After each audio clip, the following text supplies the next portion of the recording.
Rebuild. New Orleans Saints young talent shines as Quincy Riley and Danny Stutsman, or I like to call him Danny Studsman, impresses in camp. Ladies and gentlemen, the backdrop. Ross Jackson. Rowdy Ross. Okay.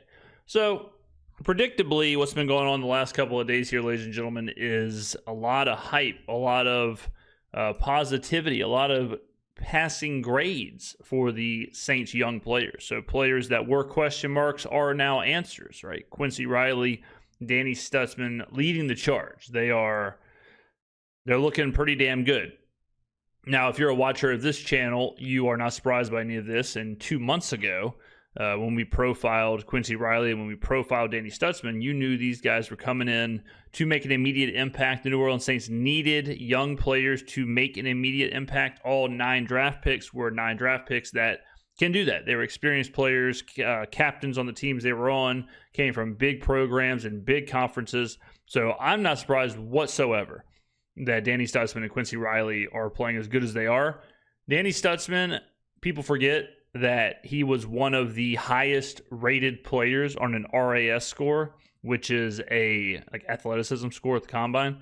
So he's a first round talent with 4th round value. What we see in games is going to matter the most, but so far what we have seen is all that I can comment on. And with the preseason game on the way, I think that there's a lot of reason for optimism around where New Orleans can be within the next few years, understanding that this is still a kind of multi-year reset, rebuild, or retool, whatever it is that you want to say about it, for New Orleans. And so having some of these young players that have been impressive here so far throughout camp, OTAs, minicamp, all of that, bringing in a pretty solid draft class in terms of durability and production and more, it gives you some, good signs in terms of where this team could be headed. Even if that doesn't necessarily pay off in 2025, what it can mean in 2026, 2027 is kind of what's most important here. So I want to stick on the... It's kind of all one and the same, and this is how the Saints rebuild has always been. And this really is kind of how you want to rebuild to be,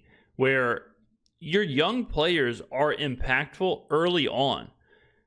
The way previously, I think we've seen it, is that developmental players get drafted and then you hope that in 2 years, 3 years, they can become something, right? You're drafting players out of Northern Iowa and Millsaps and where the hell ever else, and then you have no expectation for them to get on the field. We'll see what they can develop into in practice. All of a sudden, 2-3 years later, you're looking around going, hey, where the hell was that guy we drafted out of? Where was that guy? And he never played a snap. The way to do it is how the Saints did it in 2016, 2017, or how Philadelphia just did it, where you bring in all these draft picks and you expect them to play immediately. You're drafting talent that can play immediately. You're not worrying about the development side of things, and you're trying to get the most impactful player possible. This Saints draft did that. And these guys they are expected to contribute in 2025, just like 2026 and just like 2027. Now, more than likely, their roles will expand as time goes on, because then, like in Stutsman's situation, DeMario Davis will retire at some point here. Okay, that changes the roster depth a little bit. So that part naturally happens. But the actual, how good they are, they need to be good now. And it's looking like a couple of these guys, you can throw Kelvin Banks in there. It looks like these guys are ready to be good now. Defensive side, because I think that's where we see the largest influx of young players, but I do have some offensive names that we'll run through as well. But starting with the secondary, I think when you look at players like Jonas Sanker, Quincy Riley, Kool-Aid McKinstry, and Rico Payton in particular, those 3 players who aren't just fresh new faces, but that are first or second year players, they have all stood out at... Remember, this Saints team, for how long? How long have people been telling me and telling you that this is an old team? How long have you heard that this is an aging roster, this is an old core, whatever? Now look at it. Look at this team now. Justin Reed, Danny Stutsman, Jonas Sanker, Quincy Riley, Kool-Aid McKinstry, Chase Young, Brian Brzee. Flip to the other side of the ball. Kelvin Banks, Trevor Penning, Taliese Fuaga, Tyler Shuck, Spencer Rattler, Chris Olave, Rashid Shaheed. I mean, This is the youngest old team of all time.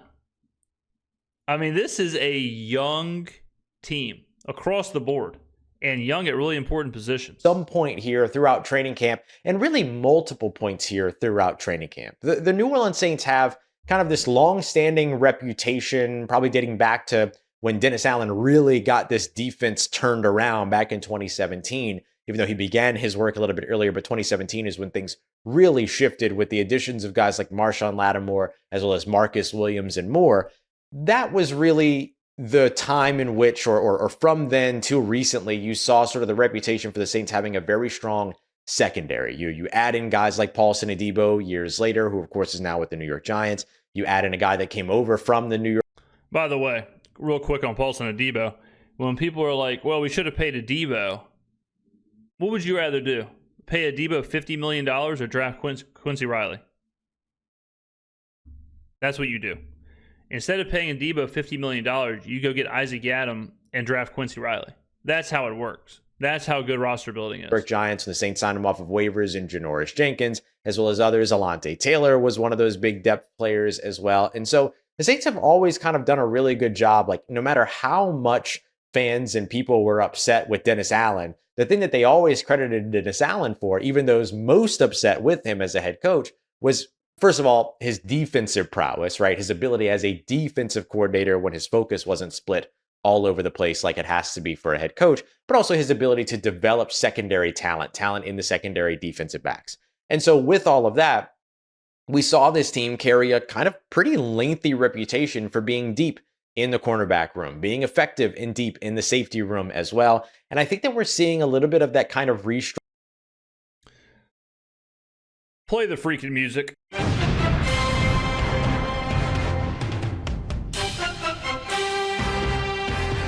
Have you heard the news? That's right. Monday night Skrmetta this year. The Saints do not have a primetime game, so I am taking primetime back. We will be live streaming every single Monday Night Football game this year during the NFL season. That is a whole lot of live streams. That is a whole lot of content. That is a whole lot of hours. From kickoff to the final second, we will be live on this channel, Twitch, and Twitter, a little multi-stream action. So if you are watching Monday Night Football, watch it with the face of the franchise. We'll be taking we'll be taking live calls, voicemails. We'll be doing reading emails. We'll be checking other videos, having conversations with chat. It'll be a blast. So keep that in mind. Every Monday Night Football this season, the face of the franchise will be live. Structure right now on this roster, beginning under Brandon Staley. You also add in additions like Terrell Burgess and Julian Blackmon and Justin Reed. Burgess and Blackmon, both guys that Brandon Staley is very familiar with. Justin Reed, a guy that was in the same division as Brandon Staley for 3 seasons, and he saw twice a year when the Chargers would play against the Kansas City Chiefs. And so I think that you see all these players kind of get brought in and are helping this team kind of rebuild from the bottom up. And what I mean by that is that it's not just the big name addition like a Justin Reed that comes in and everyone's talking about him, which is true. Everyone is. Rebuilding from the back. We call that damn BBL, that Brazilian butt lift, ladies and gentlemen. Is talking about him, but people are also talking about Quincy Riley, who's got 2 interceptions and was a literal toe or inches away from having a 3rd interception, with all 3 of them being in the end zone, right? 2 interceptions in the end zone that counted. You look at Jonas Sanker, who made a phenomenal leaping pass breakup during the scrimmage drills that led to a Seth Green drop on what could have been and should have been Tyler Shuck's 2nd touchdown. Then the very next play gets broken up over the middle of the field. And that ended up being guys like Elliott Davison and Dallas Beenum, who are both undrafted free agent rookies that converged on the football. Kind of had a pretty heavy collision there, but the ball tumbles to the ground on 4th down, and it's a turnover on downs. You add in guys like Kool-Aid McKinstry, who have looked awesome. He had his interception during scrimmage on Sunday and has looked fantastic from OTAs to mandatory minicamp to training camp. He has looked really solid. He's slimmed down a bit, playing at the same weight and frame and build that he played his sophomore season over at Alabama, which was his best season in college. You can see where a lot of the young talent for this defensive secondary could potentially buoy the future of this defensive secondary and kind of reset what its ceiling can be moving forward, which need this concept, this is how every single position group should be. This is how a team should handle every position group, where you just draft players to have that impact, and they organically kind of refill whatever you're missing. Right? You refill whatever's leaving, whatever's aging, whatever's retiring, and then you can kind of patch the holes. And if you do it that way, you never fall into that 2-win, 3-win, just years of suck, just a factory of sadness as some teams do. So this is the blueprint. This is how the Saints have done it in the past, and it looks like this year already is paying off dividends. Did a little bit of a rebuild as the Saints passing defense, for all the grief that the run defense has been given, finishing 31st overall last year against the run in terms of rushing yards surrendered, 27th in the NFL in passing yards. So not much improvement there, or lots of improvement to be had, but not much different from where the run game was. You look at a guy, the run defense is way worse. I like Danny Stutsman, who can help you in both of those areas. The ability to be able to crash down and stop the run, but get sideline to sideline, drop back in coverage, read offenses, be able to understand where things are coming. I mean, he talked about the interception that he had in training camp and how he kind of knew where everything was going. And 2 months ago, 60 days for all you math wizards out there. Let's go ahead and see what the superstar said about Danny Stutsman. Steal of the draft, in my opinion, which is Danny Stutsman. Tell you what, walk on down to the end of Bourbon, 3 for 1 at Cat's Meow, you'll be flipping them hips, I'll tell you that much. You could argue that Danny Stutsman's faster than Jihad Campbell. So Stutsman is bigger and faster than Jihad Campbell. Stutsman is a low-key, high-key, low-key athlete. And the fact that he wears a cowboy collar means he's going to drop a lick on somebody. If my guy is 6'3", 250 with that RAS score, this guy's going to be Brian Urlacher. Stutsman's high end, I would say, is like, I don't want to say elite, but good linebacker. Good linebacker in the league. A legitimate linebacker in the league. Danny Stutsman not only will be on the field his rookie season, but he will be, in my opinion, he'll be a contributor on this team. And he could very quickly be a guy who, when you talk about the New Orleans Saints defense, you just talk about Danny Stutsman. Incredible. Is it not, ladies and gentlemen? There's nothing I love more than a flashback. There's nothing I love more than a flashback, especially when it's proving me right. Ball was just low enough, and he went up and grabbed that Spencer Rattler pass for an interception just at the goal line. The red zone defense has really sung because of this sort of choir of young players that have been going out there and making these plays. Then you add in guys like Fadil Diggs, who's a 7th-round pick, Jasheen Davis, who is an undrafted free agent rookie. Both of them continue to flash as edge rushers and are adding to the depth of that edge rusher room, already starting to surpass guys that are going into multiple seasons deep. A.K.A. Isaiah Foskey. Like an Isaiah Foskey. So I just said that, Ross. I just said that. So far throughout training camp. And then going over to the offensive side, I think the big name that I'll highlight outside of the guys that are most obvious, like Kelvin Banks Jr. and Taliese Fuaga, who become sort of these bookend anchors on your offensive line, but I'll highlight Devin Neal. Sad. Just a couple of minutes ago, I'm filming this on a Tuesday, news came in. Devin Neal has a hamstring injury. Missed a couple of weeks. That's tough. I'll tell you what, man. Life is about luck. Life is about opportunities. Sometimes you got tough luck. And right there, Devin Neal's got some tough luck. Last time, or worst time, for him to have an injury like this is right now when it's such a competitive running back room, right before preseason where he's going to be able to actually shine. Really hard to make waves in that room. So the door is wide open for Kendra Miller, for Cam Akers, for whoever shows up, right? So tough for Devin Neal. It's in the end-all, be-all, but yeah, you hate to see it. I mean, get some icy hot, get some Bengay on that, get some Tiger Balm. I love how Tiger Balm comes into like 0.0025 ounce little jar. It's like the smallest jar ever. Makes me think it's really potent. Devin Neal has quickly entered that first, second team rotation along with Kendre Miller and Clyde Edwards-Helaire, a little bit of Cam Akers sprinkled in there too. And you see how it is that he can be somebody that can contribute pretty quickly to this team. He's got great breakaway run ability. He's a one-cut downhill back. There's been a lot of that work so far during the run game install, although we haven't gotten to see a ton of it. We'll get to that here in just a second. But you can see where the pass protection comes in, where his ability as a receiver comes in, all of that. So he could potentially help to buoy the bottom of that running back room, or even just the second spot in that running back room, which would help to bring everything up for the offense as a whole. Same thing goes for those two guys, Kelvin Banks Jr. and Taliese Fuaga, who continue to be impressive here throughout camp. So I think that the young players are part of the reason for optimism around the New Orleans Saints. Even if that optimism doesn't turn into production in games 1 in 2025, those players being able to be a part of the foundation going in future years, 2026, 2027, and beyond, are reasons to believe in what could happen for this New Orleans Saints team, especially with Kellen Moore at the helm. And speaking of Kellen Moore, what do you think people are doing now that just kind of relied on salary cap hell, old roster, aging core? What are they doing now? Like, now that none of that exists anymore, what do you do now? I mean, do you just quit covering the Saints, or do you have to actually cover that? Like, how does that work? You know, I just don't. I knew it would change quick, but man, I mean, it's seriously, like, think about this, ladies and gentlemen. In the last 45 days, 60 days, whatever. In the last 60 days, little bit longer, 75 days, whatever. Think about how different this team has. Think about that.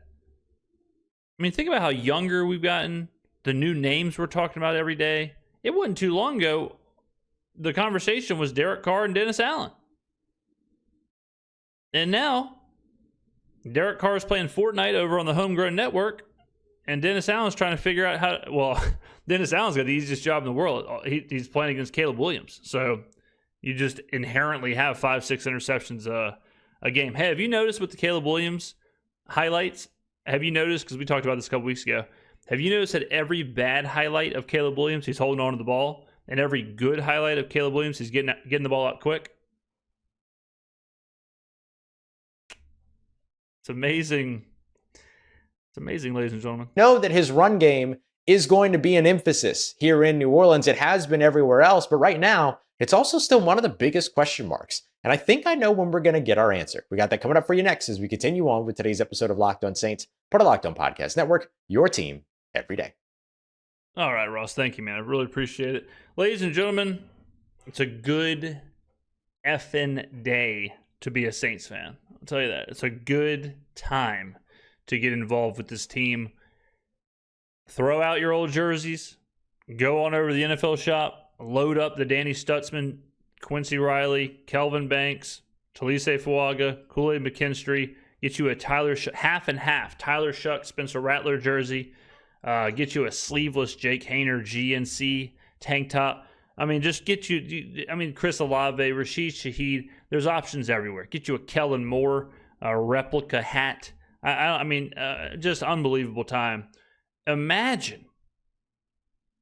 Can only imagine. Imagine. That was a little mercy me right there. A little mercy me. The hell was I talking about? Oh, yeah. Imagine spewing that the Saints are old, aging roster, worst team in the NFL, doom and gloom, can't watch this team, can't watch this season. Imagine fire Mickey, Gale sell the team, can't watch, salary cap hell. And then imagine like hearing all this stuff. Like, wait, there's young, exciting players? Wait a second. All right, ladies and gentlemen, get on down to the comments below. Monday Night Skrmetta coming soon. Go buy a mug. Look at that. You don't want to be drinking out of that? You walk into the office. I've had a lot of people send me pictures and testimonials from the merch. One of my favorite ones was recently a guy said that he wore the Dome Dog shirt on a first date. Can you imagine? I mean, the sparks must have been flying immediately. When they got into that Chili's, sat down, and that triple dipper came out. Southwestern egg rolls, fried pickles. What was your third option? Boneless buffalo wings? I don't blame you. I can't even imagine the sparks when he walked in. Traps were probably popping. Triceps were probably popping. I mean, she probably just thought, my God. I mean, unbelievable scene. So I love to hear the stuff about the merch. A lot of people are saying, you know, they drink out of the mug every day, walk into the break room, a bunch of scrubs are sitting there talking about who knows what. They walk in with that mug, slam it down, pour some coffee. That's how you command respect. All right, ladies and gentlemen, fun little video today. It's always a good day here. I will see you in the next video.